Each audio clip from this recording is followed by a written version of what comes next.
When Russell Westbrook retires, he will be remembered as a living icon for the game of basketball, period. And I think people should appreciate Russ for what he is right now, what he's currently doing in the NBA right now. Russ is on track to average a triple-double in 3 straight seasons. 3 consecutive seasons, he will average a triple-double. Right now, he's averaging 21.7, nearly 22 points per game, 11 assists, 11 rebounds per game. And his team is sitting at 37 and 20 right now in the Western Conference. 17 games over 500. You got to commend Russ for the job that he's doing right now. With Paul George on his team, first of all, he's recognizing that he has to get guys more involved. He has to be more of a passing point guard. And he's doing that efficiently.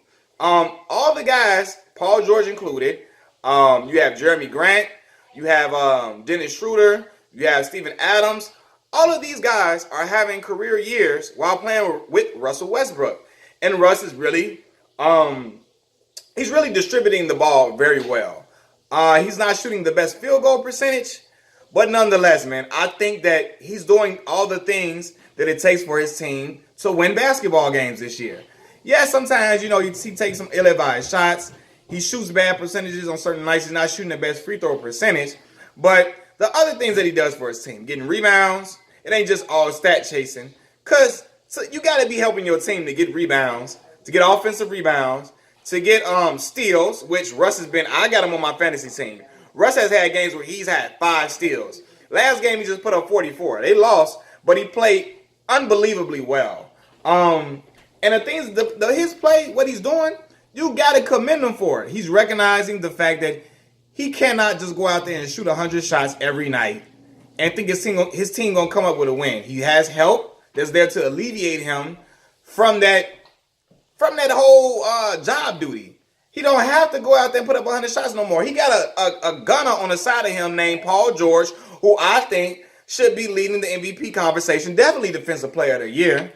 Come on. Paul George out there balling. And like I said, Russell is a phenomenon. I think people need to give him more credit than what they're giving him right now. Although, like I said, Russ going to have some games where he gets some turnovers. He's going to shoot bad. But he also going to have some big games when he's going to come up with clutch rebounds. He's going to come up with clutch buckets. He's going to come and find great. He's finding his teammates at a more efficient level this year. Like, he getting them in good position to score. And you gotta commend the guy that's doing something like that. He's averaging a triple-double in his 3rd straight season. Something that's never been done in the NBA before. When a guy and Chris Broussard said this, when a guy does something that even Wilt Chamberlain didn't do, and Wilt Chamberlain is a record holder for so many NBA records, you got to clap it up for that young man because evidently he's doing something transcendent in the game of basketball. We only saw one person do it. I didn't see it because I wasn't even living at the time, and I don't even know how many NBA fans there were at the time when Oscar Robertson averaged a triple-double in the NBA. But Russ is making it look like it's nothing to do with. People aren't even marveling about it anymore because he's made it look so effortless. You know what I mean? And I think that's crazy that he's made the triple-double look like it's nothing anymore. But to do it for an entire 81 game season. Oh, it's 82 game. I'm tripping. 81. I'm thinking about Kobe. 82 game season. That is phenomenal. I think when Chris Broussard was talking about it, and he said, a lot of guys don't want to give Russ credit. They give him a hard time. But he's playing better basketball this year, and I have to agree. Man. I don't know how far they'll go into the playoffs, but I know they'll get past the first round. I definitely think they'll get past the first round. Well, depending on the matchup, but right now where they're seated, I think they'll get past that first round. But again, man, Russ is doing a great job at leading the team. Him and Paul George are putting in work, but again, I think he's definitely recognizing he needs to be more of a pass first point guard, and that's the only way for the team to get past that hump, to get over that hump. Do they have enough? They don't got enough to beat Golden State at all. They can beat Houston for sure, in my opinion. Especially if Clint Capella doesn't come back. He's scheduled to come back, I think, at the end of March or something like that. But if Clint Capella ain't 100% and Chris Paul ain't playing well, and all it is James jacking up a whole bunch of shots by himself, trying to go for 50 and 60 during the regular season. We know that's great for the game of basketball during the regular season, but at some point he's going to get burnt out. And I don't like James does that every year, go on these fantastic scoring runs, and in the playoffs he comes up short for whatever reason.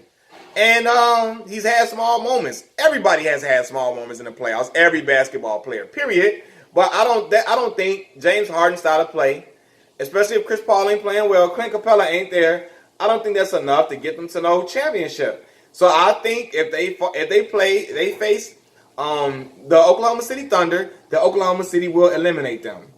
And I think it'll go to 7 games, but I think Oklahoma City will edge them out. And that's just my opinion. But yeah, again, I gotta commend Russ for what he's doing, man. Like I said, when a player's averaging a triple-double for 3 straight seasons, they're doing something right. And he will be remembered as a legend at the end of the day. When he retires and we go back to these record books and we watch these highlights of him playing, we're gonna see the phenomenon that he is, an athletic freak. He is a certified dog. He got the dog and burning desire in him that every NBA player needs to have. He has an edge. The tenacity that is relentless. In a competitive sport like the NBA, you definitely need that. Now, sometimes Russ goes a little bit overboard. He seems a little mad at certain questions from reporters and stuff like that, which is a little bit over the top sometimes for me. Maybe because I am, I'm in a media-related field. So I guess maybe I could take it a little personal, like why he being rude to reporters if they're not asking him blatant, ignorant questions. And he don't like the question, or he mad about a loss and he snaps. But he has the persona and the attitude I think that a winner needs to have. And I think that he had it, like, I don't care about nothing. I don't care what nobody's saying about me. I'm going to play my game. And I'm trying to do whatever I can do to help my team win. And I think that bodes well for that young man. I think if he didn't have that desire, he wouldn't be the player that he is now. I don't think he would have been the player. I don't think he would have made it to the NBA if he didn't have that competitive edge. Again, Russ wasn't highly recruited coming out of high school. Yeah, he played at UCLA, but a lot of guys would have been content with the fact that I play at UCLA, a big time college. I'm gonna just cruise and coast here. Hopefully, I get some not scholarships. Hopefully, I get some NBA looks. If I don't, I just go overseas and play somewhere. It ain't no big deal. It's cool. Russ had a chip on his shoulder since the day he got to UCLA. Used that to propel him to be a top 10 draft pick. What pick was Russell Westbrook? Let me look. But he used it to propel himself to get drafted high. And now he's won an MVP trophy, and he's put himself in uncharted territory. 3 consecutive years averaging a triple-double. I'm a little bit premature in saying this is the 3rd year here averaging triple-double, but I'm confident that Russ will continue this same play throughout the whole season, and he'll get his 3rd straight year of triple doubles. But he was a 4th pick in the draft. So I don't think he would have made it to the NBA if he didn't have that chip on his shoulder, man. So salute to Russ, salute to OKC. I really want to see what you guys gonna do in the playoffs. I really want to see what you guys are gonna do, man. I think y'all got a talented squad. With Paul George playing the way he's playing, with Russ playing the way he's playing, and the role players stepping up and providing and hitting huge shots, providing all the different things that a team needs to win. All the different, like Steven Adams with the rebounding, the rim protection, Dennis Schroeder knocking out open shots, him and Jeremy Grant. Hey man, it bodes well for the team in general, man. And I'm happy that Russ is finding his niche right now. A lot of guys have accused Russ of being too much, but he's finding his niche, and I'm happy for him. So shout out to Russ, shout out to OKC, but Russ will be a legend at the end of the day. Peace.